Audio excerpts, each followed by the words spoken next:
Rebonjour à tous et à tous les amis, j'ai eu un tout petit problème, j'ai oublié un match, donc on va le refaire, c'est pas grave. Donc pour débuter sur cette review de Raw, donc on a eu la promo de Becky Lynch, donc Becky Lynch qui nous a fait une petite promo où elle nous a expliqué tout simplement ses bévoirs, sa blessure, etc., etc. Donc c'était plutôt pas mal vu de la part de Becky Lynch et de la WWE de faire ce type de choses-là. Mais est-ce que la WWE a raison d'en rajouter autant sur la blessure de Becky Lynch? Je ne suis pas sûr personnellement que ce soit une bonne idée que la WWE fasse des choses comme ça.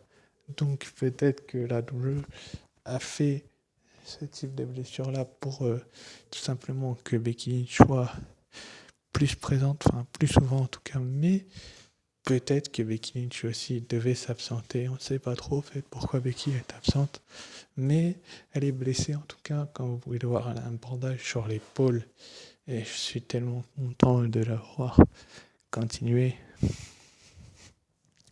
à être présente malgré une blessure, même si elle va s'absenter du coup dans les prochaines semaines. Et là, malheureusement, ça va nous faire un petit vide, je pense, même s'il y a le retour de Bayley. Je n'ai rien contre Bayley. Même s'il y a ce retour, j'ai l'impression qu'on va avoir un léger vide concernant Becky Lynch. Donc peut-être qu'il y aura un léger vide et qu'ils vont pas en rester là. Donc ils vont pas en rester là et que Becky Lynch va être sur les devants de la scène, enfin aurait pu être sur les devants de la scène.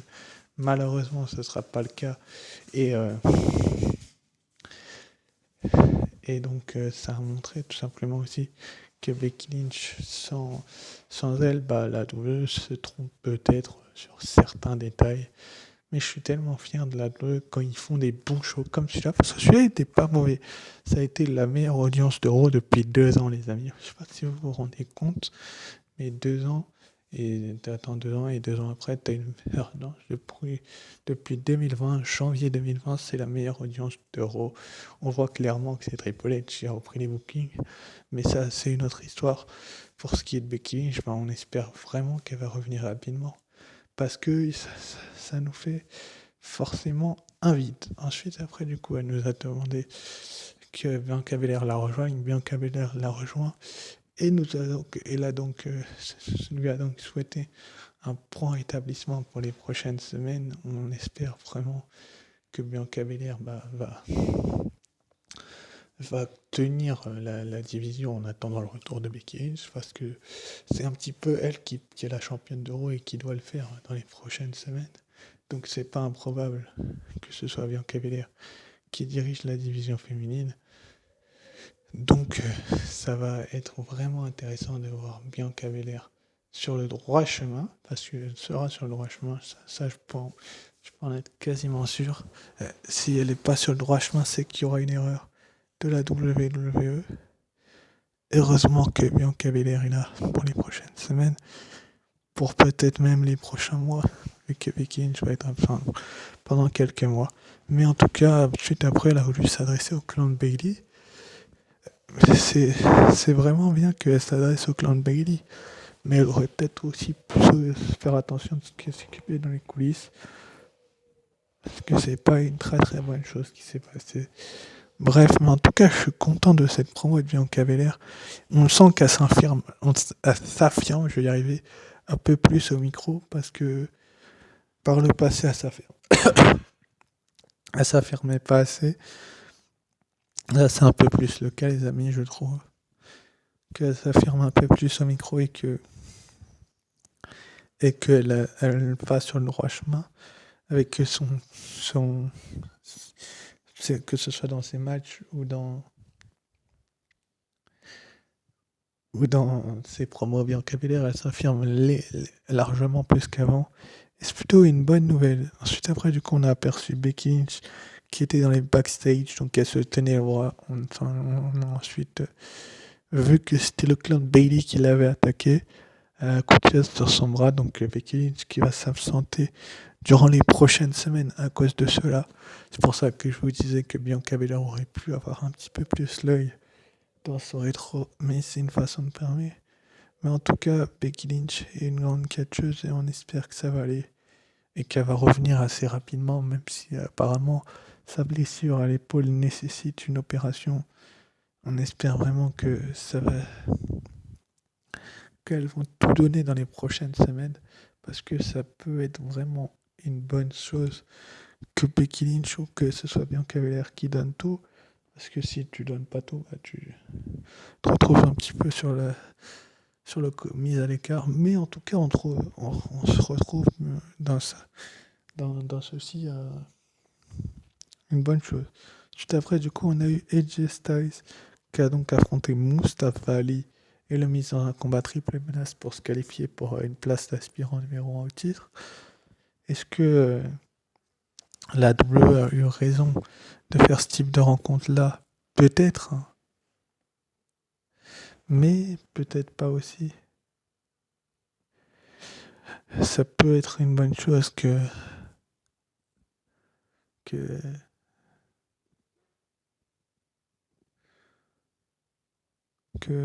que AJ Styles gagne. C'était une bonne chose. Mais la construction du match ne s'est pas tournée totalement autour de lui. On a même pensé à un moment que Mustafa Ali aurait pu gagner. C'est peut-être aussi une erreur, ça, de la part de la WWE de nous avoir fait espérer ce type de choses-là. Mais est-ce que la WWE avait envie de faire gagner Mustafa Ali? Je pense pas. Elle avait surtout envie de le renforcer pour les prochaines semaines. Donc peut-être que Mustafa Ali va avoir une bonne nouvelle et être mis sur le droit chemin pour, euh, pour un match de titre un petit peu plus tard. Il a eu sa chance face à Theory il y a quelques temps quand même. Je tiens à le rappeler, c'est peut-être aussi pour ça qu'il n'a pas gagné là. Donc on va bien voir ce que ça va donner. Mais en tout cas, c'est une grande victoire d'AJ Styles. Ensuite, après, du coup, on a eu Seth Rollins qui a donc affronté Montez Ford après sa promo où il s'est littéralement moqué de Riddle. Les Street Profits l'ont interrompu. Et finalement, Montez Ford a affronté Seth Rollins dans un match que beaucoup de gens n'auraient pas aimé avoir à disputer, pardon, Seth Rollins. Euh, Comment je peux vous expliquer ça? Affoler la vedette dans, dans la majeure partie du match, c'est plutôt une bonne nouvelle. Mais Seth Rollins aussi aurait pu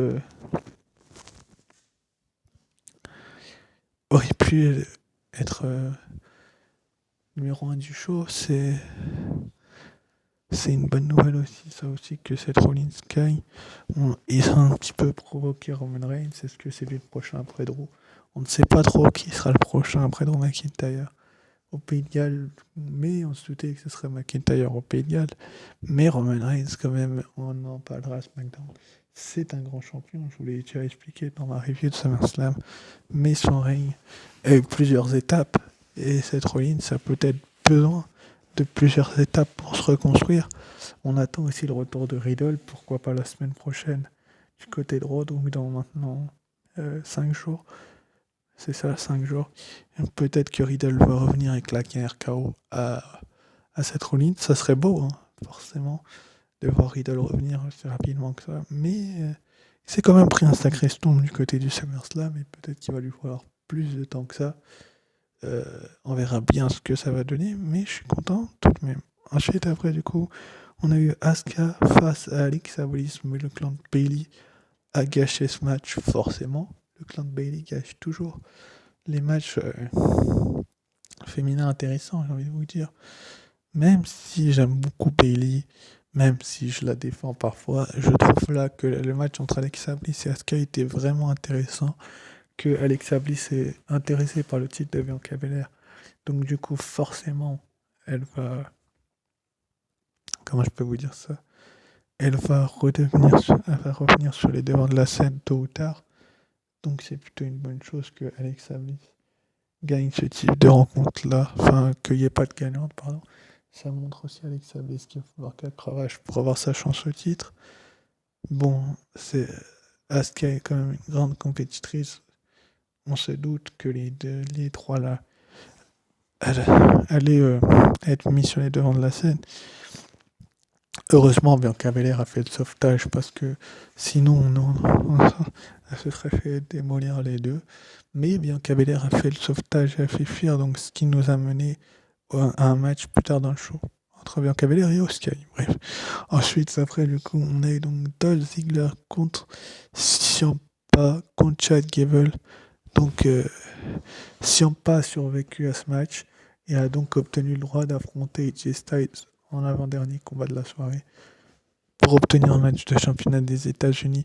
Mais au vu du résultat du match d'avant, c'est logique en fait que Ciampa ait survécu parce que si tu le fais pas survivre, ça n'a pas de sens. Du côté du SummerSlam, AJ Styles est intervenu et s'est occupé de Ciampa, donc du coup ça paraissait logique qu'il se retrouve dans ce match-là et que Ciampa donc gagne ce triple menace-là parce que ça continuait, si vous voulez, la rivalité entre Ciampa et AJ Styles qui s'est déclenchée du côté de SummerSlam. Est-ce que ça va se continuer encore longtemps? Ça, on ne sait pas trop. Même si Chad Gable et Ziggler n'ont pas été mérités comme Ali et Miz dans le match d'avant. Mais ce n'est pas la question. La question est que forcément que Ciampa allait gagner. C'était quasiment une certitude que Ciampa allait gagner. C'était presque sûr. C'était écrit sur un papier. Et Ciampa forcément a survécu à ce type de match-là et a montré tout simplement ce qu'elle valait sur le droit chemin. Sur le droit chemin. Bref, ensuite, après, du coup, on a eu la promo de Edge, donc, qui a dit qu'il allait détruire donc, le Judgment Day, vu que c'était lui le créateur. On a un petit peu compris le principe d'Edge et de son clan un petit peu bizarre, on va dire ça comme ça. Le clan bizarre qu'il a créé avec Rhea Ripley et Damien Priest. Qu'ensuite Finn Balor a rejoint pour finalement qu'Edge soit trahi.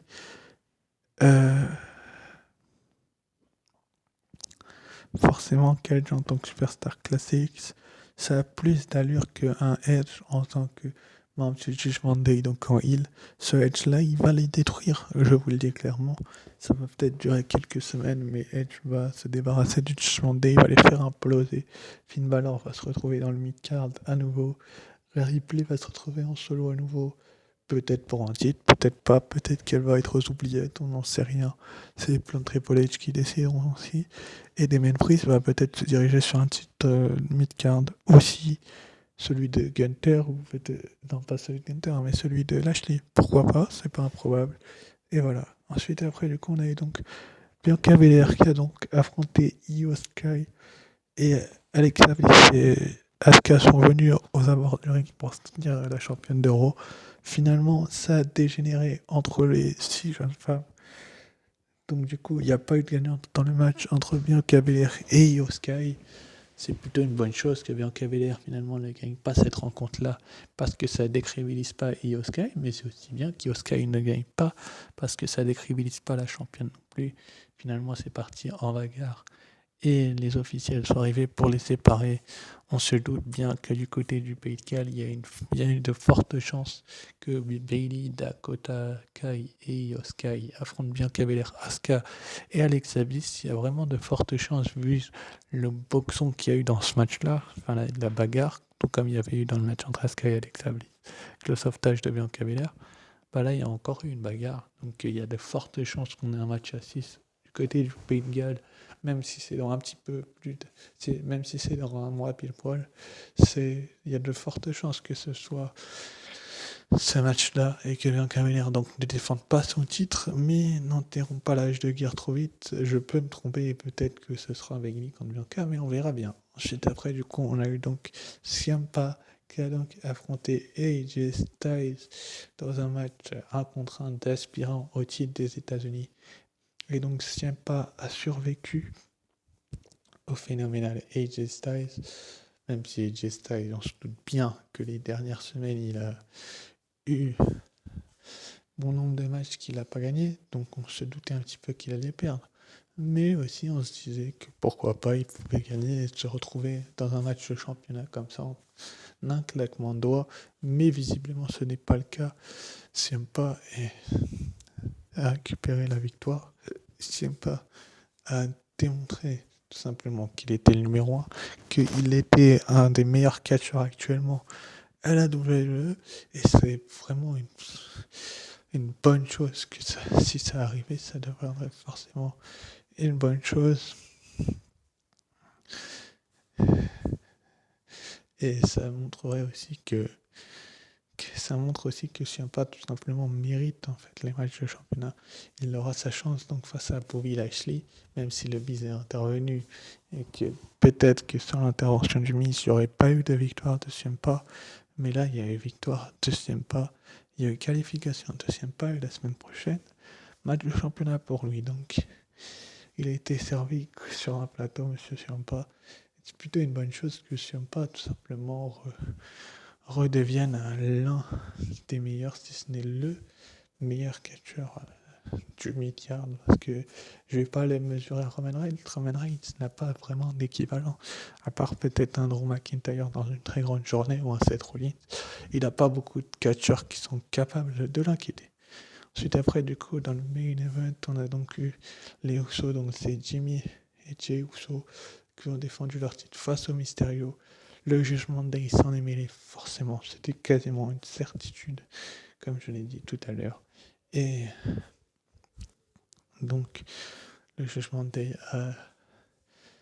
a donc gagné, a donc fait perdre les Mysterio. Les Usos donc, sont donc toujours champions par équipe et de Raw et de SmackDown. Ils avaient pris le titre par équipe de SmackDown au Mysterio.